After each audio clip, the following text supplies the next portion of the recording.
আমরা আজকে দেখব auto some with basic formulas. অর্থাৎ কিভাবে আমরা বেসিক্স যোগ বিয়োগগুলো করতে পারি আর সেইগুলো আমরা দেখব। তাহলে চলেন আমরা একটু সামনের দিকে যাই। আমরা একটা এক্সেল ফাইল এখানে ওপেন করে রেখেছি আগে থেকেই। তো এই ফাইলটিকে আমরা ডাবল ক্লিক করে ওপেন করব। ওকে, ক্লিক করে ওপেন করার পরে আমরা এখান থেকে বেসিক কিছু ফর্মুলা শিখব, যেমন হচ্ছে যোগ বিয়োগ, পূরণ, ভাগ। এইগুলো আমরা কিছু বেসিক ফর্মুলা শিখবো আর কি, যেগুলো দিয়ে আমরা খুব সহজেই কাজগুলোকে করতে পারি। তো সেই ক্ষেত্রে আমরা প্রথমে কয়েকটা আইটেম এখানে সিলেক্ট করি। সাপোজ হচ্ছে ধরেন সিরিয়াল নাম্বার দেই, হ্যাঁ, সিরিয়াল নাম্বার দেই, তারপরে দেই হচ্ছে নেম অফ প্রোডাক্ট। একটা ছোটোখাটো বেসিক ডাটা বেস বানাবো। তো প্রোডাক্ট, কোয়ান্টিটি, তারপর হচ্ছে ইউনিট কস্ট, তারপরে হচ্ছে টোটাল কস্ট। ঠিক আছে? তো আমরা এইখান থেকে আমরা একটা বেসিক ফর্মুলা শিখব। আমি এই ফাইলটাকে একটু বড় করি, একটু সাইজ বড় করে দেই যাতে আপনাদের দেখতে সুবিধা হয়। তো এইটাকে আমরা প্রথমে টেবিল বানাচ্ছি না, টেবিল আমরা পরে দেখব কিভাবে টেবিল করতে হয়। তো আমরা এইখানে লিখলাম হচ্ছে নাম্বার, লিখলাম হচ্ছে ধরেন প্রোডাক্ট নাম্বার, ধরেন হচ্ছে লন্ড্রি সোপ। হ্যাঁ, লন্ড্রি সোপ কোয়ান্টিটি হচ্ছে কত, 20টা ধরেন। ইউনিট কস্ট ধরেন 50 টাকা করে। এখন এইখানে দেখেন বেসিক ফর্মুলাটা আমরা একটা টেবিল আসলে তৈরি করি, কয়েকটা প্রোডাক্ট আমরা নেই। তারপরে হচ্ছে ধরেন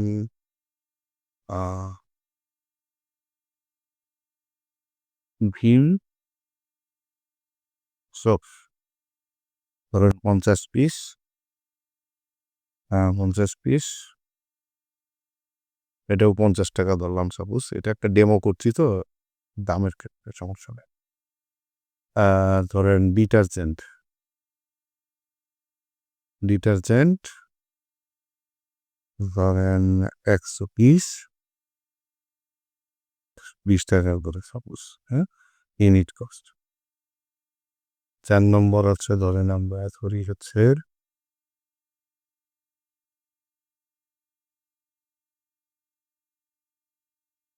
ওয়াশিং পাউডার, ধরেন আমরা ধরি হচ্ছে 90 পিস বা 80 পিস ধরি। ধরেন ওয়াশিং পাউডার 150 টাকা করে সাপোজ। 5 নম্বরটা ধরি হচ্ছে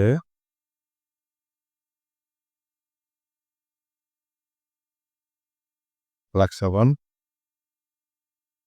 120, ধরেন 45 টাকা করে। এখন এই যে সাপোজ একটা টেবিল আমি তৈরি করেছি, যেটা বেসিক ফর্মুলা দেখানোর জন্য। এখন আমার ইউনিট কস্ট যদি 50 টাকা হয়, তাহলে আমার 20 পিসের দাম কত? খুব সহজ, আমি এখানে গুণ করতে পারবো। হ্যাঁ, খুব সহজ, আমি এখানে গুণ করতে পারবো। পাশাপাশি হচ্ছে আমি এখানে যখন টোটাল কস্টটাকে আমি গুণ করব, তখন এইখানে আমি একটা সমান চিহ্ন দিব, ইকুয়াল সাইন বা সমান চিহ্ন দিব। দেওয়ার পরে আমি এটা যেহেতু গুণ হবে, তাহলে বেসিক ফর্মুলা আমাদের কি হবে? গুণ চিহ্ন। তাহলে 20-র ঘরে আমি যদি ক্লিক করি, তাহলে দেখেন এটা D5, এই যে ডি কলাম আর 5 রো, এটা চলে আসছে D5। এখন আমাকে বেসিক ফর্মুলা ইউজ করতে হবে। কিবোর্ড থেকে যখন আমরা বেসিক ফর্মুলা ইউজ করি, তখন আমরা শিফট চেপে স্টার চিহ্নটাকে দেই। স্টার চিহ্নটাই হচ্ছে আমাদের জন্য গুণ চিহ্ন। ঠিক আছে, আমাদের গুণ চিহ্ন হচ্ছে স্টার চিহ্ন। তাহলে সেই ক্ষেত্রে আমরা এটাকে কিবোর্ড থেকে স্টার চিহ্ন দিলাম।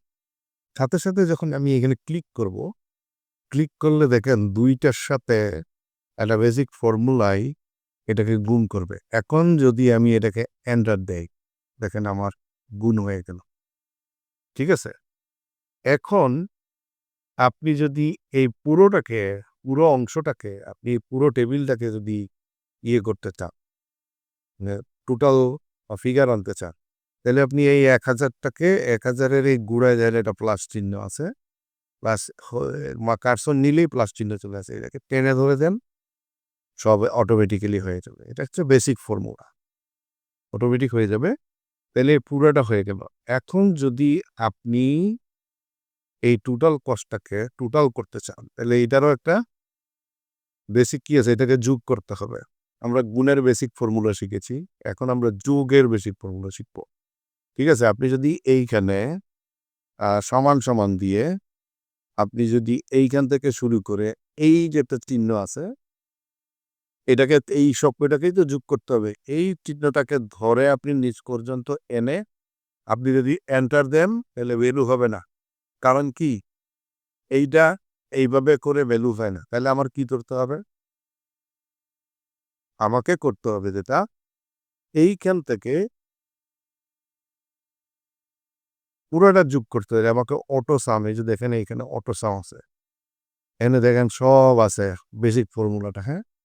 সাম আছে, এভারেজ আছে, কাউন্ট নাম্বার আছে, ম্যাক্স আছে, মিনিমাইজ আছে। ঠিক আছে? তো এখন আমাকে এখানে সাম, এখানে অটো সামে যদি আমি ক্লিক করি, এটা অটোমেটিক্যালি যোগ হয়ে যাবে। মানে একটু বোল্ড করে দেই বুঝার জন্য। তাহলে এটা কি হলো? ওই ২ টা জিনিস যোগ হয়ে গেল। হ্যাঁ, আপনি যদি এইখানে ইকুয়াল টু দিয়ে সাম লিখে আপনি ব্র্যাকেট দেন। তারপরে যদি আপনি এইখানে দিয়ে এটাকে টেনে দেন, তাহলে আমরা কি দেখতে পাই দেখি। তাইলে এখন হইল, তার মানে কি?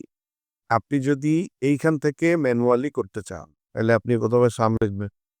লেখার পরে ২ টা ব্র্যাকেট দিবেন। ২ টো ব্র্যাকেটের মাঝখানে এটাকে দিয়ে দিলেন, ক্লিক করলেন যেকোনো একটা সংখ্যা উপর থেকে। তারপরে এই যে কোণাটায় দেখেন একটা এরো চিহ্নের মতো আসছে, এটাকে টেনে ধরে নিচ পর্যন্ত নিয়ে এসে একটা এন্টার প্রেস করবেন। তাইলেই এটা টোটাল কি হবে? টোটাল কস্টটা বের হয়ে যাবে। ঠিক আছে? তাহলে এইটা হচ্ছে আপনার বেসিক ফর্মুলা এবং ফরম্যাটিং একটা এক্সেলের। তো এরকম হিউজ ডাটা আপনি করতে পারবেন। হিউজ বড়, বড় ফাইল আপনি ডাটা দিতে পারবেন এক্সেলে। আপনি যদি এক্সেলে ভালো কাজ জানেন, তাহলে আপনার চাকরির ক্ষেত্রে অনেক সুবিধা আপনি পাবেন এবং কাজের ক্ষেত্রে আপনি অনেক বেশি ভালো স্যালারিতে আপনি চাকরি করতে পারবেন। শুধুমাত্র এক্সেলে কাজ করার জন্য। যদি এক্সেল আপনি ভালো বুঝেন এবং ভালো জানেন, তাহলে ভালোভাবে প্র্যাকটিস করবেন। পরের ক্লাসে দেখা হচ্ছে।